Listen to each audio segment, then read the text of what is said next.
공급 대책이 드디어 발표가 됐습니다. 결과적으로는 공급은 빨리 하겠다 이거예요. 근데 이번에 공급 대책에서 공급 대책만 나온 게 아니죠. 마지막에 제일 중요한 수요 억제 정책이 나와 있습니다.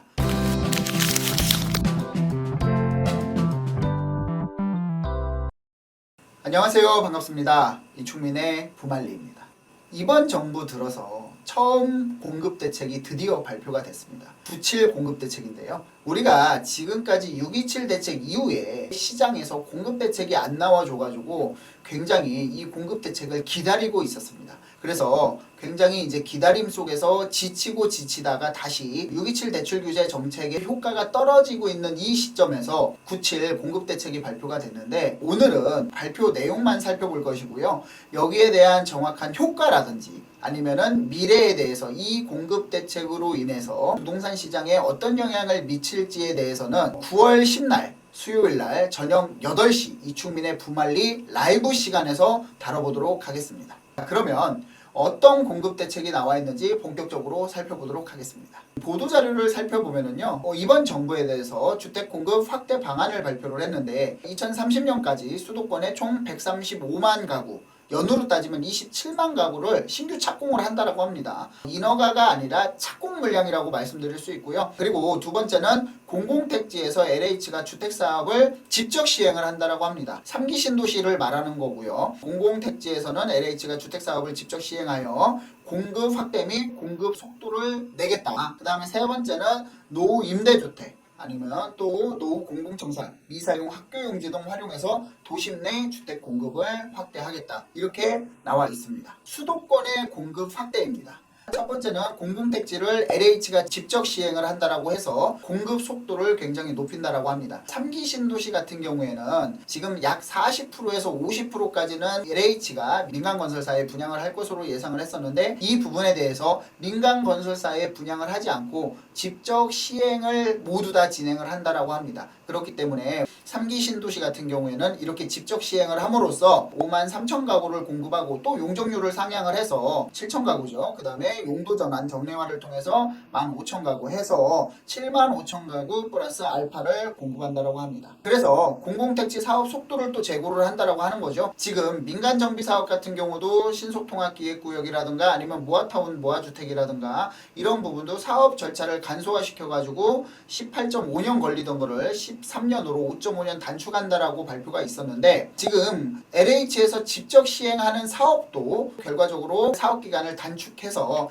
빨리 공급을 하겠다라는 발표가 있습니다. 공공택지 사업 속도를 제고해서 2년에서 더 플러스 알파 단축을 해서 빨리 4만 6천 가구를 조기 공급을 하겠다라고 했고요. 그리고 우수입지 공공택지 분양을 한답니다. 3기 신도시 등 26년까지 3만 2천 호 분양을 할 거고요. 그 다음에 서울 서리풀 과천에 29년도까지 착공을 하겠다. 그러면 29년도까지 착공을 하면 어떻게 돼요? 4.5일 근무제를 도입하느냐 마느냐 그 기로에 서 있지 않습니까? 만약에 근무일을 4.5일을 도입한다라고 하면은 착공으로부터 입주까지 3년 걸리던 시간이 조금 더 길어질 것으로 예상을 하기 때문에 입주 기간이 만약에 29년도에 착공을 한다라고 하면 2033년 정도가 될 것으로 예상을 하고 있기 때문에 굉장히 이게 29년 착공을 한다라고 하더라도 입주까지는 상당한 시간이 걸릴 것이다. 이렇게 말씀을 드릴 수 있습니다. 신규 공공택지 3만 호 검토를 하겠다. 이게 신도시를 지정을 안 한다라고 계속적으로 했죠. 3기 신도시와 그 다음에 1기 신도시에 대한 노후계획도시 특별법, 그리고 또 서울 도심권에 공급을 한다라고 해서 4기 신도시는 지정을 안 하겠다라고 했지만 결과적으로 신규 공공택지 3만 호 검토를 해서 4기 신도시의 얘기가 살짝 비치고 있습니다.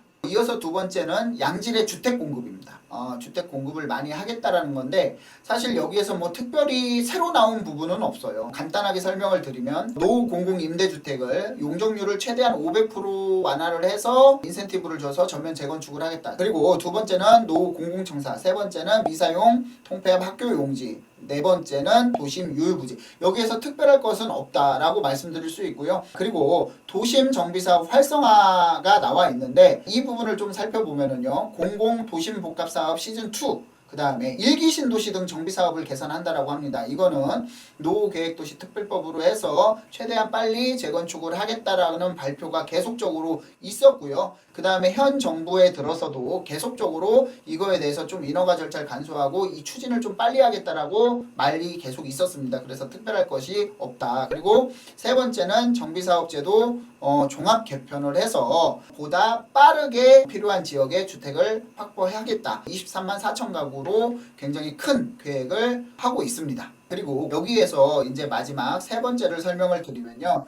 주택사업 여건을 개선하겠다. 신속한 인허가를 지원을 하겠다. 그 다음에 소음평가 기준 합리화를 하고 기부채납 부담을 완화하겠다. 뭐 학교용지 관련 과도한 기부채납 제한, 재개발을 말하는 것 같습니다. 재개발에 대해서 학교용지에 기부채납을 해야 되는데 이게 너무 과하고 사실 요즘에 학생 수도 줄어들고 인구가 굉장히 줄어들지 않습니까? 그러니까 이만큼 학교용지를 확보할 필요가 없어요. 그렇기 때문에 이런 부분에 대해서 기부채납을 제한하겠다. 그 다음에 자금 지원을 강화해서 공적 보증 지원을 강화하겠다라는 거예요. 그리고 임대사업 전환용 PF 보증을 신설하고 조기 착공 인센티브를 강화한다라고 합니다. 이제 미분양 매입 확대를 하고 그 다음에 금융 인센티브를 강화하겠다. 자, 그러니까 투기적 목적으로는 차단을 하고 그 다음에 공급의 목적으로는 금융에 대해서 인센티브를 지원하겠다라는 그런 뜻으로 해석을 할 수 있겠습니다. 그리고 신속 공급 모델을 확대를 한다라고 합니다. 신축 매입 임대 같은 경우 14만 호. 자, 지금 공공지원 민간임대 같은 경우는 2만 1,000호, 그 다음에 모듈주택 활성화, 공실 상가, 생수 등 활용해서 비아파트 기금 대출 한시 확대를 한다라고 했는데 지금 서울시 같은 경우에는 LH가 매입한다는 걸 잠정 중단을 했어요. 제가 봤을 때는 지금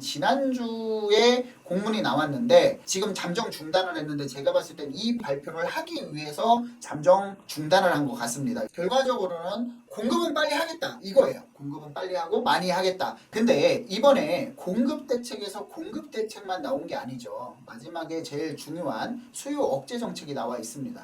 이 부분에 대해서 좀 할 말이 많은데 라이브에서 제가 시원하게 풀어드릴 수 있을 것 같습니다. 수요 관리 내시라 말은 좋은데 결국은 수요 억제라고 보시면 될 것 같아요. 감독 기능 강화를 한다. 조사, 수사 조직을 신설하겠다. 굉장히 무섭죠. 부동산 사고 파는 데 있어서 물론 투기를 목적으로 전세 사기꾼들 다 조사해가지고 구속시키고 기소하고 구속시키고 해야 됩니다. 강력한 처벌이 돼야 됩니다. 하지만 이거에 대해서 너무 과도한 억압은 수요 억제로 보일 수 있기 때문에 굉장히 좀 조심해야 된다라는 말씀을 드리고 싶고요. 분석을 또 고도화하고 국세청과 같이 협력을 하겠다라는 것이 나와 있습니다. 불법행위 조사를 강화한다. 의심사례 세무조사 이거는 뭐 지금도 있는 거지만 아마 제가 봤을 때는 많은 지역으로 확대를 할 것으로 예상이 됩니다. 고가주택 신고가 거래, 뭐 법인자금 유용 의심거래, 탈세 여미자. 그러니까 제가 봤을 때는 지금도 이것을 충분히 하고 있지만 앞으로 이 지금 하는 것보다 이 조사팀을 신설해가지고 훨씬 더 많은 범위, 광범위한 범위와 훨씬 더 많은 사람들을 조사하겠다. 이렇게 받아들일 수 있을 것 같습니다. 그리고 마지막으로 수요관리 내실화인데 토지거래 허가구역 지정권자를 확대한답니다. 지금은 토지거래 허가구역 지정권자가 누구예요? 지자체장이죠. 하지만 이 지자체장이지만 만약에 투기 성행 우려 전 지역에 대해서는 앞으로 국토교통부 장관이 직접 지정을 할 수 있게 그리고 가계부채 관리 방안으로 인해서 이제 규제 지역의 대출 규제 정책,